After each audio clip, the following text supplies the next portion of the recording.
नमस्कार। क्या कभी ऐसा होता है कि एक ही दिन में किसी देश के भविष्य की पूरी झलक दिख जाए? 24 नवंबर 2025 शायद एक ऐसा ही दिन था। ये भारत के लिए कई नई और बहुत ही महत्वपूर्ण शुरुआतों का दिन साबित हुआ। तो चलिए इस विश्लेषण में देखते हैं कि खेल के मैदान से लेकर दुनिया के मंच तक इस एक दिन में आखिर ऐसा क्या-क्या हुआ था। दिन की शुरुआत हुई एक जबरदस्त खबर से। एक ऐसी खबर जिसने पूरे देश में जैसे एक नई ऊर्जा भर दी। ये कहानी थी वर्ल्ड स्टेज पर एक शानदार जीत की, जिसने उम्मीदों को एक नई उड़ान दी। लेकिन ये जोश और उत्साह सिर्फ खेल तक ही नहीं रुका। स्पोर्ट्स की दुनिया से आगे बढ़कर भारत ने इंटरनेशनल डिप्लोमेसी में भी एक ऐसी पहल की जो आने वाले समय में टेक्नोलॉजी और दुनिया के आपसी सहयोग की दिशा तय करने वाली थी। और इतना ही नहीं, देश के अंदर भी लीडरशिप और सुरक्षा के मोर्चे पर एक बहुत ही अहम एक नई कमान संभाली गई। तो खेल, कूटनीति और राष्ट्रीय नेतृत्व, ये तीन बड़ी बातें थीं जो बता रही थीं कि ये कोई आम दिन नहीं था। आइए एक एक करके इन्हें समझते हैं।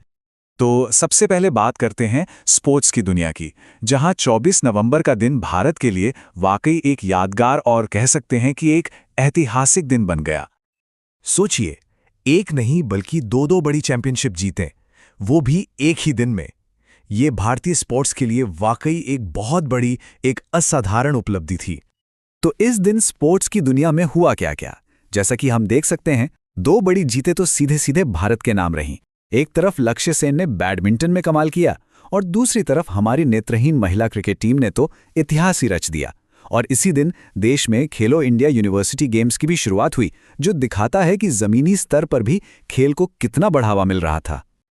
अब इन जीतों की सबसे दिलचस्प बात यह है कि दोनों ही फाइनल मुकाबले थे। लक्ष्य सेन ने ऑस्ट्रेलियन ओपन के फाइनल में जापान के यूशी तनाका को हराया। वहीं हमारी 20 नेत्रहीन महिला टीम ने फाइनल में नेपाल को 7 विकेट से हराकर पहला विश्व कप अपने नाम कर लिया। मतलब दोनों ही बहुत ही निर्णायक जीतें थीं। तो खेल में मिली जबरदस्त जीत और गर्व की भावना के साथ अब हम आगे बढ़ते हैं डिप्लोमेसी की दुनिया की तरफ, जहां भारत की आवाज ग्लोबल पॉलिसी में और भी बुलंद होती दिख रही थी। तो यहां सबसे अहम बात है ये ग्लोबल कॉम्पैक्ट। ये एआई यानी आर्टिफिशियल इंटेलिजेंस को लेकर प्रधानमंत्री मोदी का एक प्रस्ताव था। अब सुनने में ये शब्द थोड़ा भारी लगता है ना, पर इसका मतलब बहुत सीधा सा है। एक ऐसा अंतर्राष्ट्रीय समझौता बनाना जो ये पक्का करे कि एआई का इस्तेमाल इंसानों की भलाई के लिए हो, ना कि उसके गलत इस्तेमाल के लिए। और ये स्लाइड दिखाती है कि भारत किस तरह अलग-अलग बड़े मंचों का इस्तेमाल अपनी बात रखने के लिए कर रहा था। G20 में एआई पर ग्लोबल कॉम्पैक्ट की बात हुई। वहीं IB से यानी भारत, ब्राजील और दक्षिण अफ्रीका के शिखर सम्मेलन में एक डिजिटल इनोवेशन अलायंस का प्रस्ताव रखा गया। और एक और दिलचस्प बात, दोनों ही मंचों पर भारत ने UNSC यानी सुरक्षा परिषद में सुधारों की जरूरत पर भी फिर से जोर दिया। तो ये तो हुई दुनिया की बात। अब वापस देश में आते हैं और देखते हैं कि राष्ट्र को मजबूत बनाने और सुरक्षा को लेकर क्या बड़े और अहम फैसले लिए जा रहे थे। ये एक बहुत बड़ा और बहुत ही महत्वपूर्ण बदलाव था। देश की सबसे बड़ी न्यायिक संस्था यानी सुप्रीम कोर्ट को अपना नया प्रमुख मिला। जस्टिस सूर्यकांत ने भारत के 53वें मुख्य न्यायाधीश के तौर पर शपथ ली। इस नियुक्ति को अगर सही संदर्भ में देखें तो ये टाइमलाइन हमें पूरी तस्वीर दिखाती है। जस्टिस BR गवई का कार्यकाल खत्म हुआ और उनकी जगह ली जस्टिस सूर्यकांत ने, और उनका कार्यकाल फरवरी 2027 तक चलने की उम्मीद है। ये न्यायपालिका में एक अहम नेतृत्व परिवर्तन को दिखाता है। राष्ट्र निर्माण का एक और बहुत ही शक्तिशाली कदम।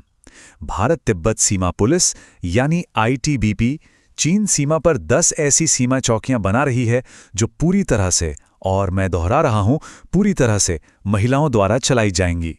ये महिला सशक्तिकरण और सीमा प्रबंधन में एक मील का पत्थर है। इसी दिन नॉर्थ ईस्ट में एक बहुत पुराने और संवेदनशील मुद्दे पर भी एक बड़ी प्रगति हुई।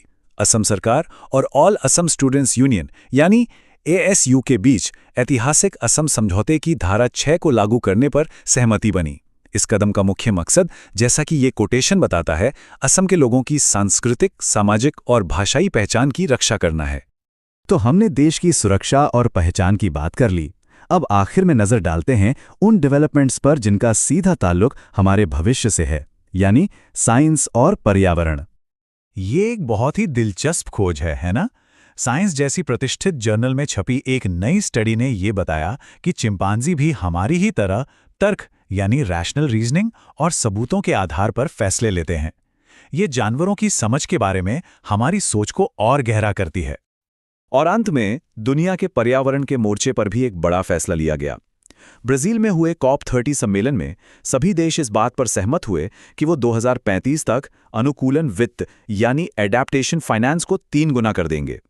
इसका सीधा सा मतलब है कि क्लाइमेट चेंज की मार झेल रहे देशों की मदद के लिए और ज्यादा पैसा उपलब्ध कराया जाएगा। तो खेल में जबरदस्त जीत, ग्लोबल स्टेज पर भारत का बढ़ता कद, न्यायपालिका में एक नई कमान और भविष्य की तरफ बढ़ते वैज्ञानिक कदम, ये सब कुछ सिर्फ एक दिन में। ये सब मिलाकर आने वाले दशक के लिए भारत की कैसी तस्वीर बनाता है? ये सवाल सोचने पर मजबूर करता है कि क्या 24 नवंबर 2025 आने वाले भारत की एक छोटी सी झलक थी।